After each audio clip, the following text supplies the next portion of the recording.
Deep Fear is one of the rarest games on the Sega Saturn, so today I am going to do a review of it. Now, I have been playing this on the original hardware, and as you can see, I'm very lucky to have two copies of what is one of the rarest Sega Saturn games. So without further ado, if you haven't done so, please make sure you smash that subscribe button and support the Geek Battle Gaming YouTube channel. Without further ado, let's get into it.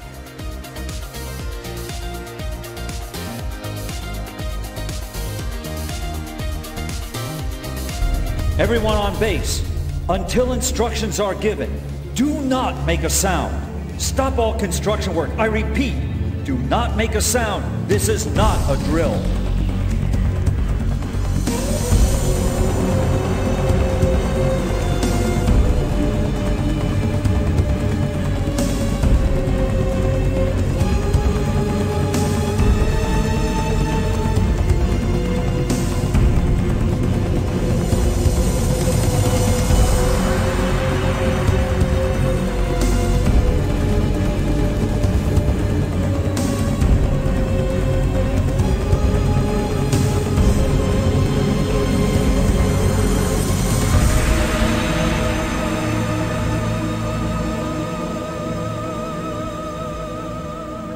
Deep Fear is a game that few have played. It is a Resident Evil style game that has the distinction of being the final game to officially release on the Sega Saturn, in Europe at least.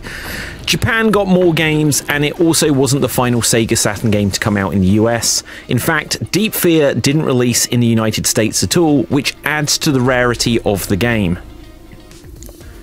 Deep Fear has always had a special place in my heart, as although it was the last new Saturn game available in the UK, it is also the game which convinced me to get a Sega Saturn in the first place. As a huge fan of the Resident Evil series, I was desperate for more survival horror games, having played Resident Evil 1, Resident Evil Director's Cut, and Resident Evil 2. Sure, there were also the Alone in the Dark games that preceded Resident Evil, but at a time before even Silent Hill was out, Deep Fear was the best bet for some survival horror action. Deep Fear is basically Resident Evil on a submarine, featuring tank controls and pre-rendered locations where the camera angles flip about as you move at the edge of the screen. It is pretty much following the Resident Evil playbook to the letter. Taking place on an underwater military base, the idea of being trapped way below the surface of the ocean with terrifying monsters and potentially low oxygen sounds the perfect recipe for a survival horror game. Gina Weisberg? Am I? Head researcher? Hey, can you hear me? When you consider that the Resident Evil series has set its horror at sea multiple times, and Dead Space also goes the similar low oxygen route, but in space, it tells you that Sega were onto something with this setting. In practice, the game doesn't quite make the best use of its setting and scenario, but it's more a case of some missed opportunities than a complete botch.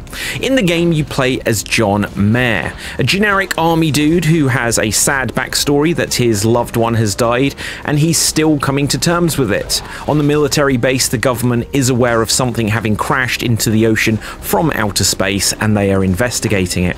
There are a cast of other characters which includes Mookie, Dubois, and Gina. They all feature throughout the game, but without spoiling the full story for those of you who haven't played it yet, some of them are there to pull on the heartstrings with love and tragedy. Or at least that's the idea. The voice acting and script in this game are just as bad, if not worse, than the original Resident Evil game. Hurry! We have to escape! How? The big gym is damaged. There's a tunnel that leads to the big table. Okay, let's go. I can't go in this condition. Don't give up. I've made up my mind, John. Get out of here. I don't want to hurt you. I will open the tunnel door for you with the remote. But hurry and go. Still, if you're looking to dive into a 1998 survival horror game, you should expect some shoddy voice acting. It's part of the charm. Oh, John. You're a real man. The monsters are scary in appearance, and whilst there may be some tense moments of battles, the game doesn't really deliver tons of jump scares.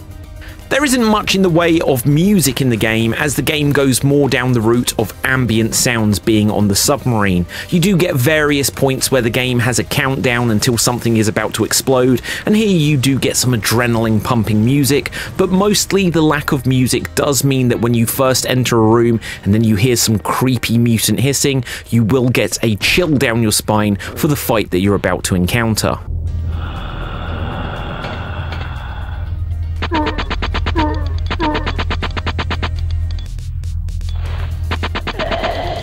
This is good, but it also does spoil that there is a monster in the room with you, so the jump scares really just don't come.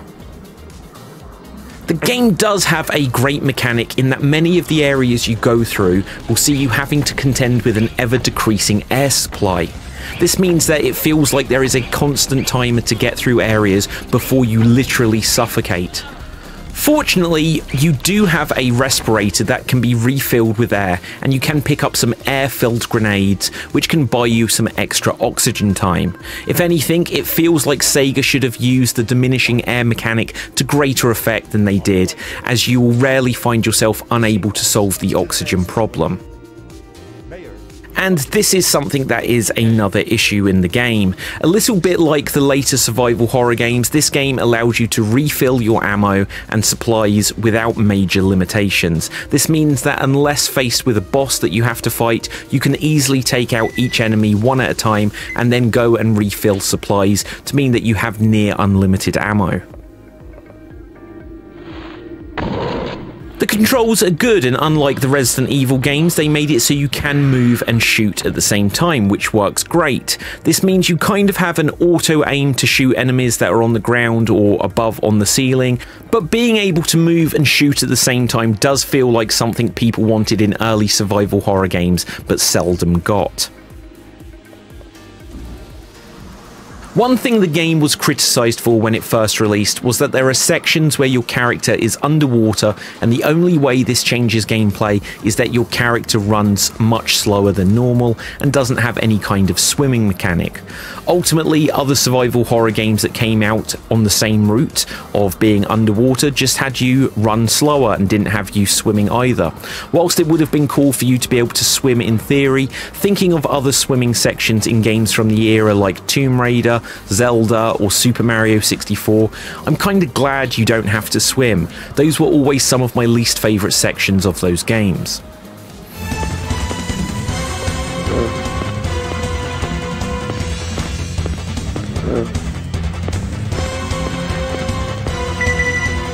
Once you've played through the game, there really isn't anything to go back for other than to play through the story again. Unfortunately, there are no hidden weapons to unlock, or a battle mode, or any kind of multiplayer. It's a game I think old school survival horror fans will really want to play, and once they've played through they may want to play it more than once, but for many they'll be ready to move on to something else after the credits roll. Deep Fear is a great hidden gem for any old school Resident Evil fans to pick up if you can get a copy, as Sega Saturn emulation has always been a little bit tricky on systems to get working. You don't have many options as the game has never been re-released, but it's definitely worth getting your hands on if you can. So there we have it. If you haven't done so, you can check out the articles that go along with this video at www.extremed.tv. There we've got all of our articles and links to the videos of all of our gaming content and podcasts. And if you haven't done so already, please smash that subscribe button at www.youtube.com/@geekbattlegaming. So make sure you subscribe to the channel because we have tons more content coming up all the time. Until next time, ciao for now, and boom, we're off the air.